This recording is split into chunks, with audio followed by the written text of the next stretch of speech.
S'ils ont été génocidés, c'est parce qu'ils valaient quelque chose. On ne génocide jamais un peuple qui ne fait rien. On génocide un peuple qui gêne. Et comment on gêne la barbarie? C'est avec de la civilisation. Alors vous allez me dire, surtout si vous êtes subversif, j'en connais un. Il est en train d'écrire, je l'interromps pas. Oui, mais bon, ils ont quand même mis beaucoup de temps pour réaliser qu'en fait on était subversif, qu'on était problématique pour faire un génocide. Non, parce qu'en fait on a des changements de phase. Si vous êtes dans un système où vous êtes en bas de l'échelle, vous n'êtes rien. Si vous commencez à monter un peu dans l'échelle et vous commencez en fait à vous placer à des endroits stratégiques, dans des systèmes d'écriture, vous écrivez, vous appartenez à la loi, vous appartenez un peu à la justice, vous commencez à avoir des avocats, des secrétaires, même peut-être des députés, minoritaires, mais certains. Si sous ça, ça commence à monter, d'un seul coup, on dit hop, ça suffit, il faut les virer. C'est le changement de phase. Le moment de la prise de position et de la décision génocidaire, c'est que si on les laisse faire, ils vont prendre un morceau. Et là, ce changement, ça veut dire qu'en fait, votre civilisation est arrivée à un stade où elle commence à être gênante par sa capacité. C'est horrible à le dire comme ça, mais il faut bien se rendre compte, donc, qu'on n'est pas les fils du génocide, c'est qu'on a subi le génocide parce qu'on était les fils et les petits-fils et les arrière-petits-fils d'une culture. C'est très négatif, alors qu'on a par exemple une langue qui a 1600 ans, même en termes d'écriture, d'en parler comme si elle vivait que depuis un centenaire. Parce que qu'est-ce qu'elle foutait les 1500 ans avant? Il y en a parmi vous qui s'intéressent au problème du génocide. Ils ne se posent jamais la question, qu'est-ce qu'ils feront après, quand ça sera réglé? Dans l'histoire de l'arménité, de la grécité, de la judaïté, de ce que vous voulez, les génocides, c'est un détail. Non, je ne dis pas que c'est un détail, c'est un détail. Mais ça veut dire quoi, ça? Ça veut dire qu'en fait, on s'intéresse à ce détail parce que c'est une page noire de l'histoire. Mais si ça, c'est une page noire de l'histoire, qui est le livre? C'est bien le livre dont on parle. Certains d'entre vous sont d'ailleurs des gens du livre, non? Et ils sont en fait accusés parce qu'ils sont des gens du livre. Alors n'oubliez pas le livre. Si vous vous intéressez juste à la page noire, vous aurez un problème. C'est qu'est-ce qu'il y avait avant. Mais s'il n'y avait rien avant, il n'y aurait jamais eu de page noire. Donc, quand vous voulez vous défendre contre cette page noire, il faut analyser les pages blanches qu'il y avait avant. Le noir n'apparaît pas tout seul. Il y a eu des pages grises qui sont venues, qui ont préparé ce page noire.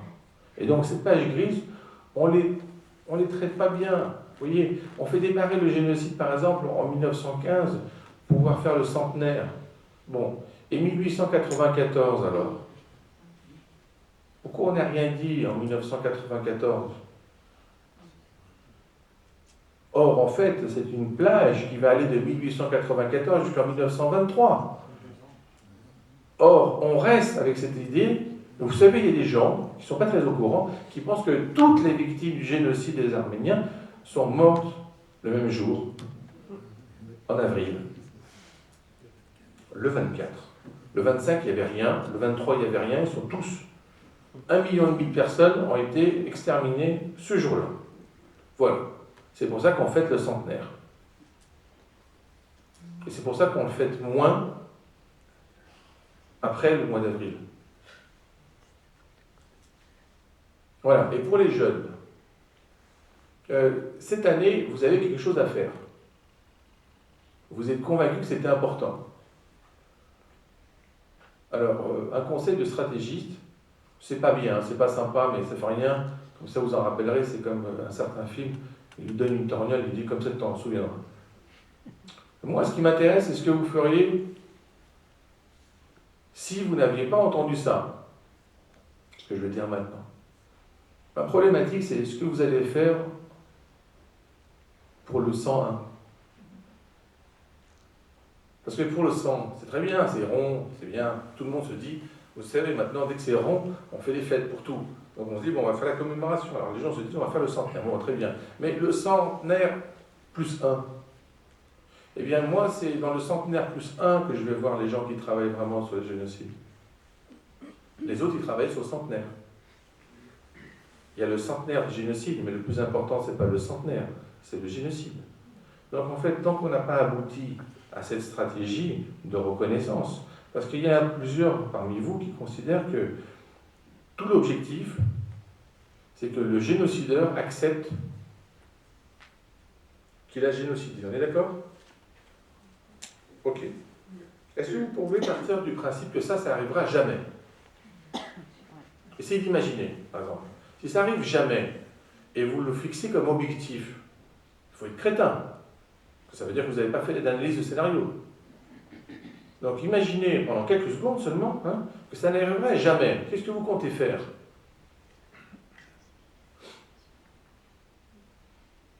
Eh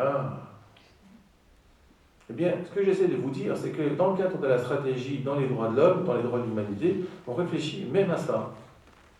Et on réfléchit donc, quel est l'objectif? Le véritable objectif.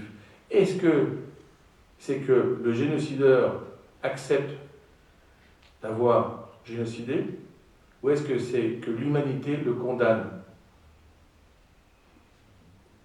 Parce que si c'est l'humanité qui le condamne, c'est pas très important ce point.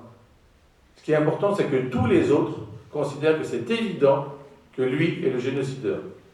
Maintenant, si lui, il l'accepte ou il ne l'accepte pas, ça c'est un autre problème d'ordre psychologique, et pas dans la nature des faits. Or, nous, en fait, qu'est-ce qu'on fait? Il y a plusieurs d'entre nous qui utilisent uniquement ça comme principe pour s'appuyer. Le reste, ils s'en foutent. La preuve. Est-ce que vous savez, par exemple, combien il y a de pays qui ont reconnu le génocide des Arméniens? Vous voyez, je ne suis pas vicieux, je ne vous demande pas le chiffre ni le nombre, et je ne vous demande même pas de répondre. Je vous demande simplement de penser que vous ne le savez pas vraiment. Et que si c'était vraiment très important, vous le sauriez.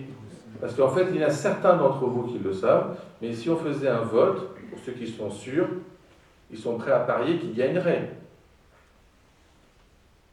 Oh. Je crois que c'est comme là-bas, où on n'a pas mis les jeux de dés. J'ai vu un tableau là. Alors, qu'est-ce que j'essaie de vous dire? C'est que si vous avez une vision humaine, simplement humaine, de l'affrontement avec le génocideur, c'est très simple, vous serez une victime. Si vous avez une vision stratégique du problème humain, alors vous pourrez gagner. Quelle est la problématique? Un génocide, comme il l'a vu, Lemkin, c'est de dire qu'il y a une différence fondamentale. Elle est en quoi? Comment vous pourriez définir un génocideur d'un génocidé? C'est très simple. Sans le crime. Eh bien, le génocideur, il sait ce qu'il fait. Et le génocidé ne sait pas ce qu'il subit. Le génocideur provient d'une politique, d'une géopolitique, d'une stratégie, d'une destruction systématique qui va dans un sens. Et le génocidé ne sait pas qu'il y a tout ça qui a été mis en place contre lui, donc il a l'impression que c'est simplement un village. Il a l'impression que c'est simplement, une salle de concert qui a été visée. Je donne des exemples au hasard. Et donc ils se disent, puisque c'est quelque chose de local à cet endroit-là, moi comme je vis à un autre endroit, j'ai pas de problème. Maintenant, si l'autre endroit peut se déplacer d'un seul coup, se retrouve une semaine après en Afrique, on se dit, tiens, c'est bizarre. Après, c'était quand même assez intéressant de se rendre compte que c'est les mêmes. Alors ça n'avait rien à voir. Parce qu'il y en a qui vont se dire, oui, mais c'était pas une salle de concert, c'était un hôtel. Ah ben oui, c'est vrai, c'est différent. Donc c'est pas des spécialistes des hôtels, pas des spécialistes des salles de spectacle, c'est-à-dire des spécialistes d'autre chose alors. Ce que j'essaie de vous dire, c'est que si on a une vision trop locale, eh bien on se retrouve dans la situation du joueur qui ne voit pas l'échiquier 8 sur 8, qui voit que 2 par 2, et il regarde simplement cet endroit-là, il y a une fenêtre, et il a l'impression de comprendre. Après, on demande à un autre joueur qui est 2 par 2, et en fait, ils voient l'échiquier séparément, et ils n'arrivent pas à se comprendre. Donc chacun parle de son génocide, et pas de l'autre. La thématique de Lemkin, c'est de dire que le génocideur se met dans un cadre programmatique. Il doit passer par certaines étapes.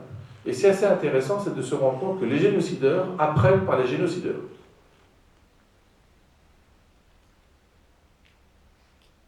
Les génocides évoluent. Donc le génocide, par exemple, des Arméniens, il a eu des caractéristiques. Et après, on s'est rendu compte que les gens réagissaient. Donc, il faut vous rendre compte que quand on a fait, par exemple, le génocide des Pontiques, la première chose qui a été émise, c'est des télégraphes où il y avait écrit « ne prendre aucune photo à côté de victime ». Pourquoi? Parce qu'avant, on en prenait. Avant, ils étaient même fiers. On avait le soldat avec le tas de crânes, et ils étaient fiers, comme ça, ils pouvaient décompter. Parce qu'on les comptait combien ils avaient, hein, comme une sorte de scalp. Donc, ensuite, on leur a dit « il ne faut pas les prendre ». Ensuite, on leur a dit, il ne faut pas les tuer, vous, personnellement, il faut qu'ils soient morts. Donc, marche, forcée. C'est les conditions climatiques qui tuent les gens. Vous avez 3 gardes, 1000 personnes meurent, les 3 gardes, ils ne les ont pas tués. Bon, ben, ils devaient se déplacer. Les déplacements massifs, les exodes, ce qu'on appelle le massacre blanc. Et ensuite, essayez de réfléchir. Vous vous rappelez du train ? Le train, un élément fondamental dans le génocide des Juifs. Essayez d'imaginer le génocide des Juifs sans train. Ben, ça devient vite compliqué. Pourquoi? Parce que tous ces gens-là, il fallait les déplacer. Pourquoi les déplacer? Parce qu'on voulait les mettre dans des endroits où la population locale n'a pas vraiment de problème à les voir disparaître.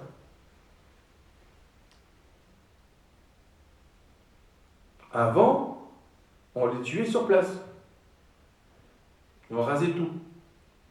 Après, en fait, on ne tue pas sur place, puisqu'ils comportent une minorité, on les déplace. Donc le réseau ferroviaire est un élément génocidaire.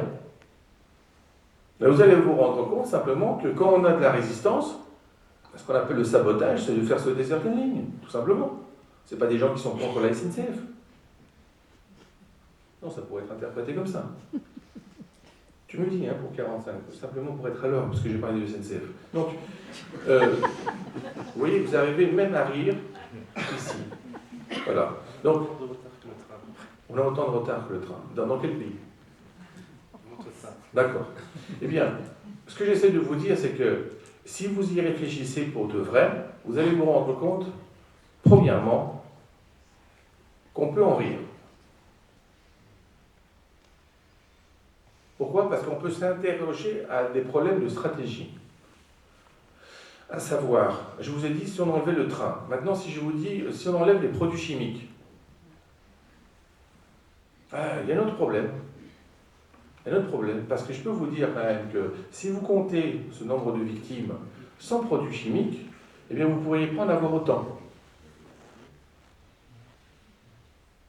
Parce que c'est pas facile hein, de faire ça à la machette. Donc, qu'est-ce que j'essaie de vous dire? Ce que j'essaie de vous dire, c'est que si on ne réfléchit pas aux outils, par exemple, on est en train de se poser la question suivante maintenant. Bactériologique, chimique, nucléaire, est-ce que c'est des questions humaines?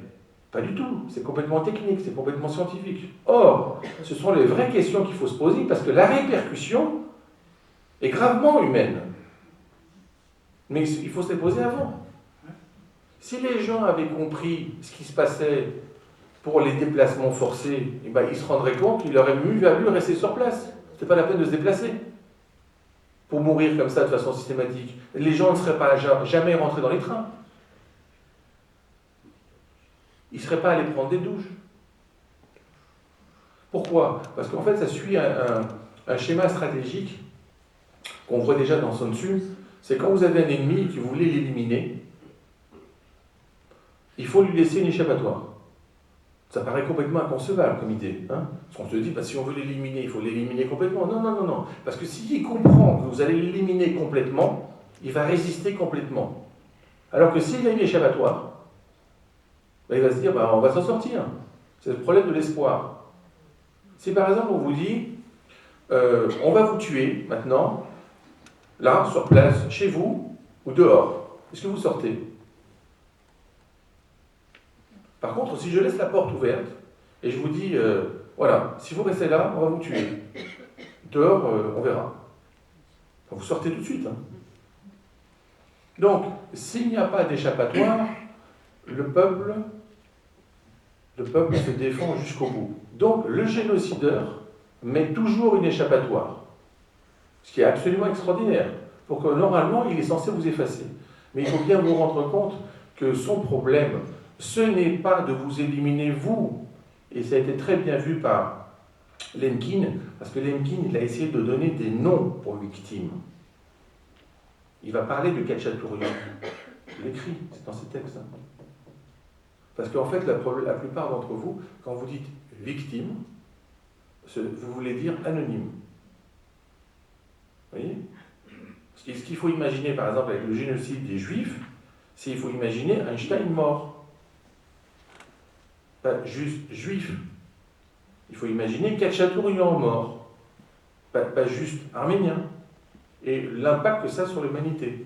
En réalité, le génocideur ne tue pas la personne que vous voyez. Elle tue l'avenir d'un peuple. Elle ne veut pas qu'il y ait d'autres naissances. Et c'est pour ça, ça va vous expliquer ce phénomène qui peut vous paraître vraiment étrange, pourquoi en fait on tue les femmes enceintes et on tue l'enfant qui est dans le ventre, qui n'est même pas né encore. En fait, le génocide a pour cible les non-nés. Et ça, c'est très difficile à concevoir. Pourquoi?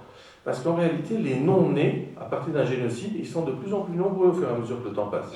Alors que les victimes du génocide, quand vous les comprenez de façon réelle, vous dites, il y en avait tant.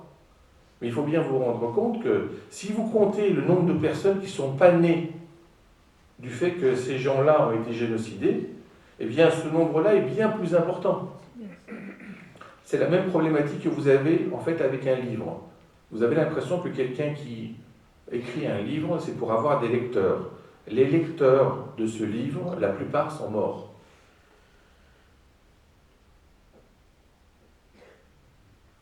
En fait, ils sont tous morts. Parce qu'en fait, les vrais lecteurs du livre ne sont pas les gens qui étaient vivants au moment de l'écriture, c'est les gens qui n'étaient même pas nés au moment où il a écrit.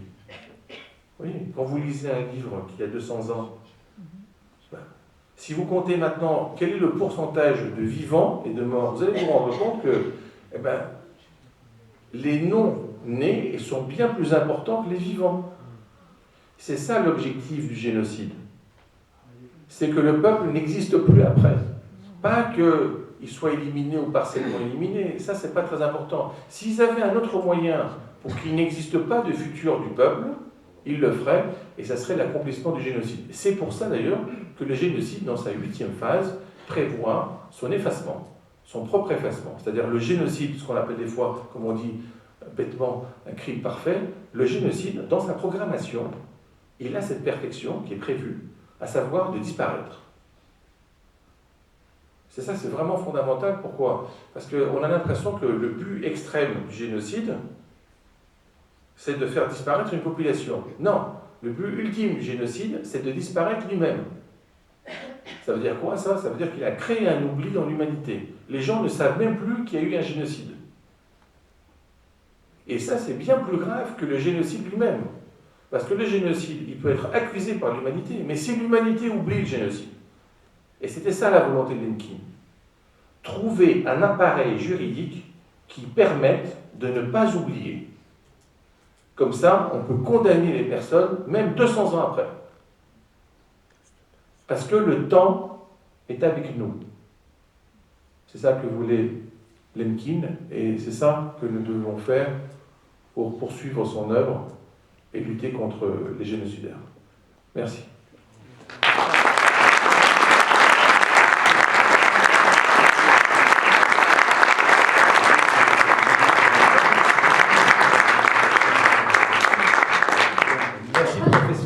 Merci professeur Ligéros. Nous allons passer à présent à un moment d'échange avec la salle. Le temps que les premières questions arrivent, moi j'ai quand même un